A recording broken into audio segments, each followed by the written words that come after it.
안녕하십니까. 주역 64개 노트 정리. 이번에는 중수습관 네 번째 시간입니다. 전체적으로는 178번째 노트 정리입니다. 이번 시간에는 중수습관의 구호, 간불령, 상륙의 개용 희묵에 관해서 같이 한번 살피겠습니다.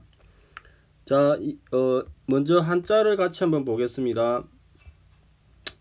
간불령, 지기평, 무구. 간불령, 지기평, 무구.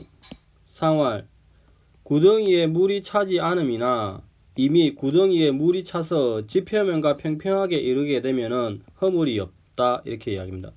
상활, 간불령 중미대야.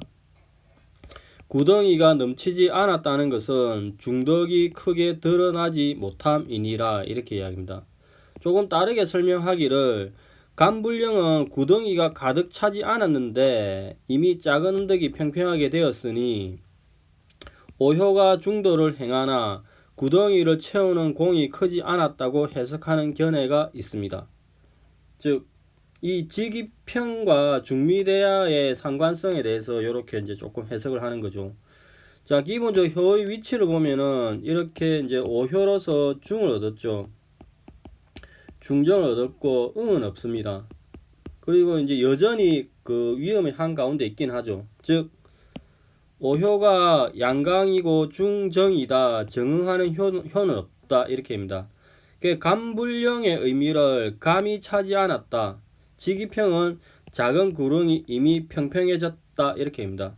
즉, 결국에 구호는 강물이 넘치지 않아서 구릉이 점차 평평해지는 상황이라고 이야기합니다. 그래서 이는 결국에는 그 험난함에서 서서히 벗어나서 재앙과 해로움이 없다고 이야기하죠. 기본적으로 이제 이 사위를 벗어나면서 사위부터는 터닝 포인트가 마련되어서 효가 조금 좋게 나옵니다. 황태현 교수님이 이 효를 조금 더 정밀하게 설명하시기를, 이 효를 받은 사람은 지금까지 고생해온 사람이다. 이 효를 얻으면은 당장에는 불만이지만 이윽고 만족스러운 상황에 도달한다. 즉, 지기평, 평평하게 된다, 이 말이죠. 재물을 얻는 것을 두고 말하지만 구5의 재물이 구2의 재물보다 훨씬 크다. 그래서 좋다, 이 말이죠. 그러니까 실제로 이제 우리가 효를 받았을 때 가득 차지 않는다. 간불령. 그 다음에 지기평, 평평하게 된다고 이야기했는데 좋은 효죠. 근데 결국에는 광대하게 되는 것은 아니다. 미대. 이 의미가 무엇인지 이 세 개의 연결고리를 이제 제대로 엮어낼 수 있어야 되겠습니다. 자, 여기 그리고 이제 불령시에 이제 가득 차지 않으니까 이제 평평하게 되니까 이제 땅이 결국에 평평해지는 상인데, 내가 이때 어떻게 행동을 취해야 될지 전략적 행동의 준칙에 관해서 살필 필요가 있습니다. 그리고 이제 이렇게 간불령 가득 차지 않아서 땅이 평평해지는 이게 이제 평평해지는 상황에서 이제 불령과 영과 이 평의 상관성에 대해서 고민을 해야 될 것 같습니다. 여기까지 하고 상륙을 보겠습니다. 괴용희묵, 치우총극, 삼세부득, 흉. 동아줄을 묶어서 가시덤불에 둔다 하여 3년이 되도록 얻지 못하니, 벗어나지 못하니 흉하다. 상륙실도 흉삼세야. 바른 길을 잃어서 3년 오랫동안 흉함이라, 이렇게 됩니다. 결국에는 이 효는 흉으로 끝납니다. 결론은. 근데 이제 괴의 끝이죠. 이제 일반적으로 보면은 여기 이제 그 상륙은 이렇게 이제 상괴의 끝이고, 그 다음에 그 바른 자리나 응은 없죠. 즉, 음효로서 정의나 정응하는 효는 없다, 이렇게 됩니다. 그러면은 이제 상륙은 일반적으로 설명하기를 괴의 전체 가장 높은 곳에 위치하기는 하고 더 이상 나아갈 길이 없다, 이렇게 합니다. 그리고 능력도 없고 강인 구호를 타고 있어서 도처에 험난함이 있으니 흉한이 오랜 세월을, 그 흉한 세월을 벗어나지 못한다, 이렇게 이야기합니다. 그러면 이제 이게 보통 우리가 상륙 괴의 끝에 있으면은 전환이 된다고 이야기하는데, 괴의 끝에 있으면 이제 험난한 시점이 끝날 것 같은데 계속 험난함에 지극한 상태, 험난의 극에 이른 상태가 계속되는 것 같습니다. 그래서 여기에서 이제 우리가 실천적으로 효를 받았을 때 이 계용희묵의 의미와 치우총국의 의미가 무엇인지 고민을 해야 될 것 같습니다. 그리고 여기에 괴용희묵, 묶어둔다, 메어준다고 이야기하는데 이 메어주는데 무엇을 메어둬야 될지 이제 내용이 없죠. 그래서 무엇을 가시덤불에 묶어두는가는 효를 받았을 때 고민을 해야 될 것 같습니다. 자, 여기가 이제 일반적인 설명이고 다산의 설명을 보겠습니다. 간불령, 지기평 무구, 상활 간불령 중미대야. 구덩이에 물이 가득 차지 않을 것이며 이미 험난함이 평탄해졌으니 허물이 없을 것이다. 상활 간불령은 가운데 양이 없음, 중미대야. 양이 없음을 말한 것이다. 이렇게 이야기합니다. 그러면은 이제 물이 가득 차지 않아서 평평하게 되었다는 의미를 보면은 중수습감의 본계와 이렇게 구호가 이렇게 효변하게 되면은 산계가 땅이 되죠. 평평하게 되죠. 즉 효변을 하게 되면은 감위가 평평해진다. 즉 곤의 공허함, 평평하게 있게 된다. 즉 구덩이가 차지 않게 되는 지기평, 간불령의 물상이 나옵니다. 가득 차지 않는 물상이 나오죠. 그 다음에 지기평 무구는 이 중수습감의 본계가 있으면은 이 본계는 지택임에 썼죠. 지택임에는 이렇게 진의 길이 있는 거죠. 이렇게 지택임 전체를 봐도 이게 대진의 길이 있는 거죠. 진의 앞길이 이렇게 추일하게 되면은 감이 있어서 평평하지 않게 되다가 구호가 이렇게 효변하면은 감이 없어져서 결국에는 평평해진다. 이렇게 이야기합니다.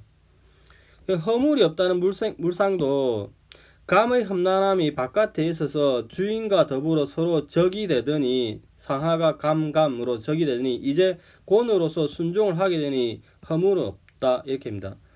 그 다음에 중미대야는 더 이상 대가 없다, 양이 없다는 이렇게 양강의 구호가 효변하면은 음이 되죠. 그래서 더 이상 강이 없는 형상을 이렇게 이야기합니다. 자, 글을 한번 읽어보겠습니다. 구덩이에 물이 가득 차지 않을 것이며 이미 험난함이 평탄해졌으니 허물이 없을 것이다. 상활 간불령은 가운데 양이 없음을 말한 것이다. 이렇게 이야기합니다. 자, 구호는 여기까지 하고 상륙에 대해서 보겠습니다. 글을 먼저 읽어보겠습니다. 계용희묵 치우총국 삼세부득 흉 상활 상륙실도 흉삼세야. 두세 겹의 오랏줄로 겹겹이 꼭꼭 묶어서 가시나무로 둘러친 감옥에 가두니 3년 동안 감옥 바깥으로 벗어나지 못하니 흉하다. 상활 상륙에서 도를 잃으면 이로 말미암아 3년 동안 흉이다. 이렇게 이야기합니다. 자, 기본적으로 이제 계용희묵 묶어두는 상과 그 다음에 삼세부득의 물상을 보면은 자, 이렇게 중수습감의 본계가 있죠. 본계가 이렇게 이제 상륙이 효변을 하게 되면은 상계는 풍, 합계는 수, 풍수환이 되죠. 이 풍수환은 천지빗계로부터 모계로부터 왔죠. 그래서 이제 기본적으로 이제 천지빗계 지계의 모계를 보면은 이렇게 간의 소인이 있죠. 간의 소인이 일단 죄가 많겠죠.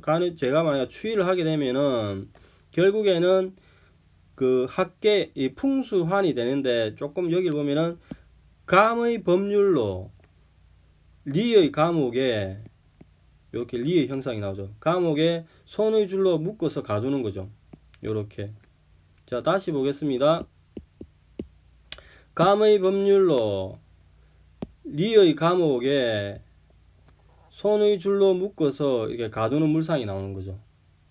즉 빗계 시절에는 간의 소인이 죄가 많은 상황에서 추위를 하여서 풍수환이 되면은 감의 법률로 다스리게 되는데 그 다스리는 방법이 손의 오랏줄을 내리고 상계가 손이죠. 이렇게 내려서 간의 손과 진의 다리를 묶어서 리의 감옥, 전체적으로 리의 감옥이 나오죠. 리의 감옥에 이렇게 가두는 형상이 나오죠. 감옥에 묶으니 이 리의 감옥은 결국에는 리의 감옥은 진의 풀이 가득하고 학계가 진의 풀이 가득하고 그 다음에 그 풀이 위에서 감의 험난함 속에 이렇게 있으니 결국엔 가시나무가 있는 그런 감옥이 되죠. 즉 결국엔 치우천국 가시나무로 둘러싸인 감옥의 가족이 되는 그런 물상이 나오는 것입니다. 그러면 이제 그 3세 부덕의 형상은 이렇게 그 풍수환이 되면은 상계가 풍이 되죠. 효변을 하면은 하는데 여기서 태로서 벗어나면 물상이 나오려고 하면은 그 방위상 우리가 많이 했죠. 사손에서 손에서 태로서 벗어나기 위해서 이렇게 세 칸을 움직이게 되죠. 여기에 한 칸, 두 칸, 곤, 세 칸을 움직여야 태의 물상이 이렇게 나오는 거죠. 그래서 산대점을 쳐서 태를 만나지 못하면 벗어나지 못한다. 이제 태까지 가려면은 세 번의 궁을 거쳐야 한다. 그래서 삼세부득의 물상이 나옵니다. 그래서 손에서 태까지 가려면 이렇게 세 번을 거쳐야 된다고 이야기를 합니다. 자, 여기까지가 이제 그 상륙에 대한 설명입니다. 글을 다시 한번 읽어보겠습니다. 두 세겹의 오랏줄로 겹겹이 꼭꼭 묶어서 가시나무로 둘러친 감옥에 가둔다. 3년 동안 감옥 바깥으로 벗어나지 못하니 흉하다. 상활, 삼육에서 도를 잃었으면 이로 말미암아 3년 동안 흉이다. 이렇게 이야기합니다.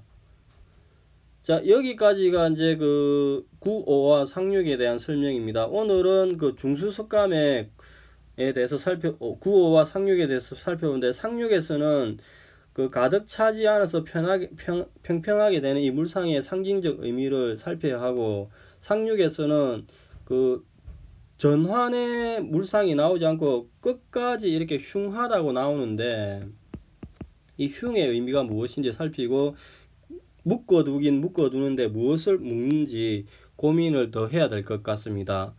자, 이번 시간에는 그 29번째 괴를 했는데, 다음 시간에는 30번째 중화리 괴가 남았습니다. 이제 상괴의 마지막 괴가 남은 거죠. 이제 처음에 상경을 이제 3번부터 했는데 많이 한 것 같습니다. 그러니까 천천히 하다 보니까 이제 느긋하게 하다가 이제 계속 누적돼서 쌓여서 온 것이죠. 그래서 다음 시간에 이제 중화리괴가 끝나면은 이제 상괴 끝이고 다음부터 하경 31번부터 하게 되는데, 이제 계속 이제 옛날에 했던 그 내용이 반복적으로 적용이 되니까 스스로 공부를 할 때 어느 괴에 대해서만 보지 말고 스스로 필요한 괴를 왔다 갔다 하면서 보면은 좀 더 좋을 것 같습니다. 자, 오늘은 여기까지 하겠습니다. 감사합니다.